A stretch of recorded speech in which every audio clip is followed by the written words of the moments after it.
Okay, in this section we're going to be learning about nerves. This is the start of the nerves chapter, and to begin with we have to look at the general organisation of the nervous system, and we're going to be dealing with these 2 points here. So outline the roles of sensory receptors in mammals in converting different forms of energy into nerve impulses, and secondly describe with the aid of diagrams the structure and functions of sensory and motor neurons.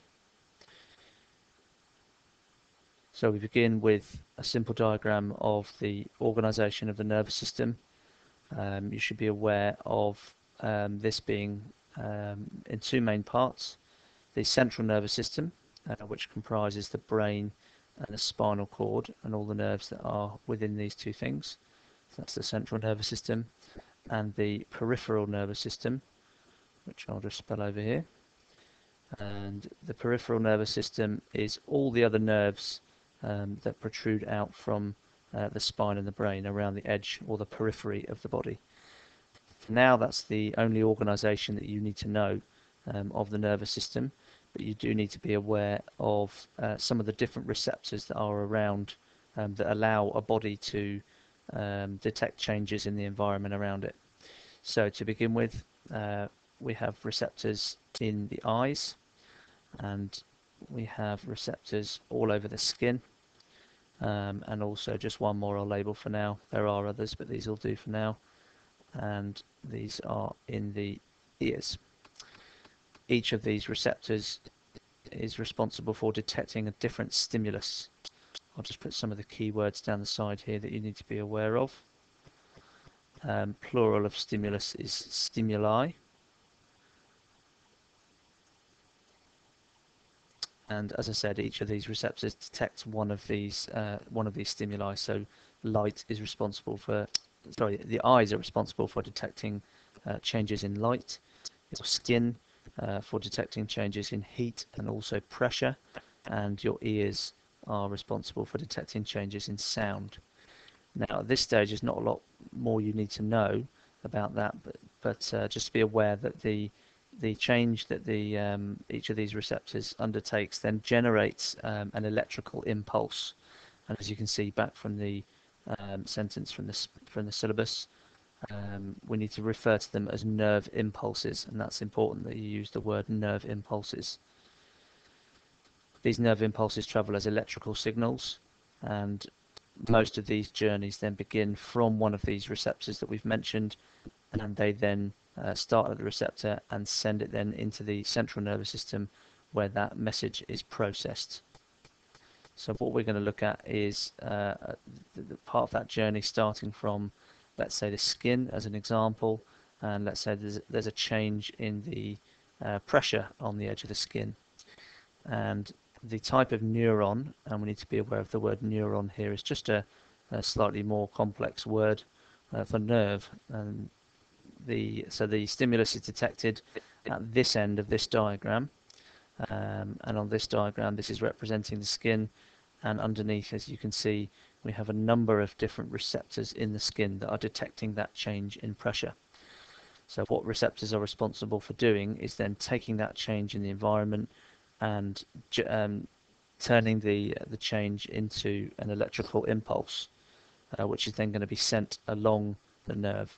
A little bit later on we'll learn about exactly how that happens, but for the moment we're just going to deal with the structure of the sensory and the motor neurons. So the first of the neurons that we're going to deal with is the sensory neuron, which at this end under the skin has the receptors to detect the change in pressure, and the impulse is then sent down and along in this direction, so on this diagram from right to left. Important things to notice for now, and you may well be expected to be able to draw one of these, or certainly to recognize that this is a sensory neuron. The main branch of the sensory neuron along the middle is called an axon. It labels it as a dendrite here, and these are all dendrites, each of these branches. So any branch off the nerve is called a dendrite, but the main one along the middle is called an axon, and you see the label here. So this is one nerve cell which stretches from the receptors underneath the skin all the way along the axon and to multiple synaptic endings. So this sensory neuron is going to, what we say, the terminology we use is we say it's synapses with multiple other nerves. So you can see there's lots of different places at which this nervous impulse can then be transmitted onto another nerve. As with almost all cells in the human body, the nerve cell needs a nucleus, and that exists in something called the cell body. And the cell body is sometimes also called a soma. So be aware of this if you see this in textbooks and sometimes maybe even in exam papers. It's just another word for a cell body. So this is where the nucleus resides. Some of this will be familiar to you from your GCSE course, but the stuff that we now need to move on and learn a little bit more about, some of those things are labelled on this diagram. So to begin with, we have this material over here called a myelin sheath, and you can see what appear to be almost like sausage-like cells around that wrap around the axon, this main kind of highway, if you like, for the nerve impulses. And there's lots and lots of different cells, and you can see that the nuclei have been labelled in some of these. So there's one here, and another one here, and another one here. The myelin sheath actually describes the whole length of this material that surrounds the nerve cell, and what this does is it acts to prevent any what we call electrical leakage out of the cell. So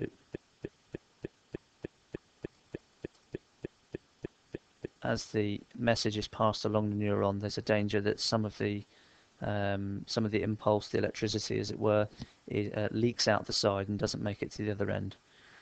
So the myelin sheath, the myelin is the material that helps with the insulation.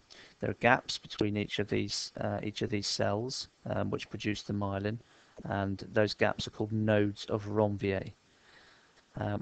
So that's the sensory neuron, which stretches from the receptor, and this would stretch all the way along maybe your arm or your leg and up towards your spine. So this would typically synapse with the next nerve or the next neuron in your spinal cord.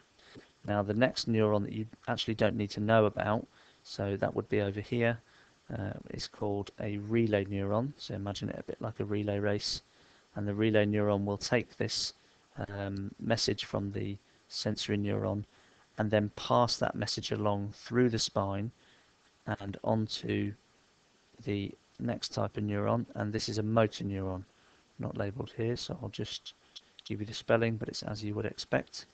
So this is a motor neuron.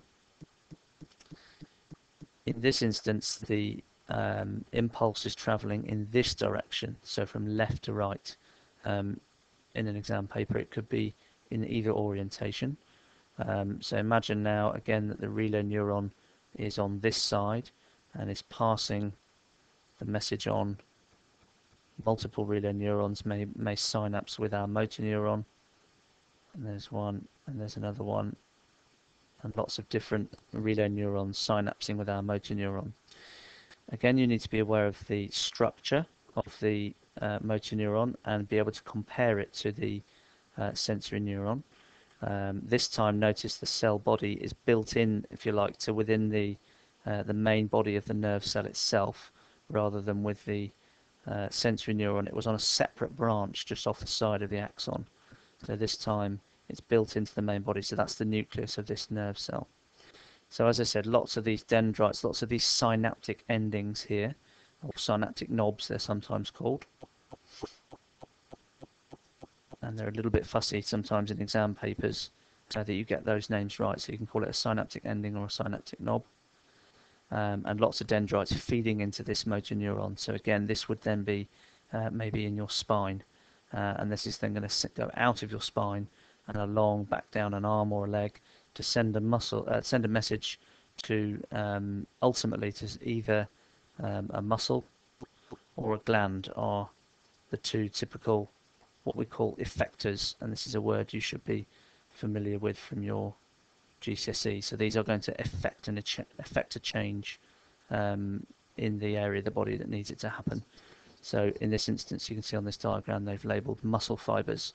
It may be a gland, and that may cause a gland to secrete a chemical or hormone or whatever it may do.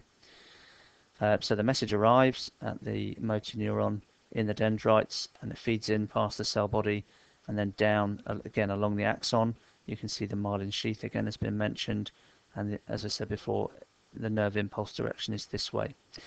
You notice on this diagram that rather than drawing the whole length of this, they've kind of got an abbreviated version, so they've just chopped this up into bits. So you can imagine this normally would be a lot longer than this. Finally, over on the where the motor neuron synapses with the muscle, we have what we call a neuromuscular junction. So this is, as the name would suggest, this is the junction between a nerve for neuro and the muscle. I'm just going to give you another name for this. Sometimes they use this as well. If it's between a nerve and a muscle, it's sometimes called a motor end plate. And this is just simply the junction between the nerve and the muscle.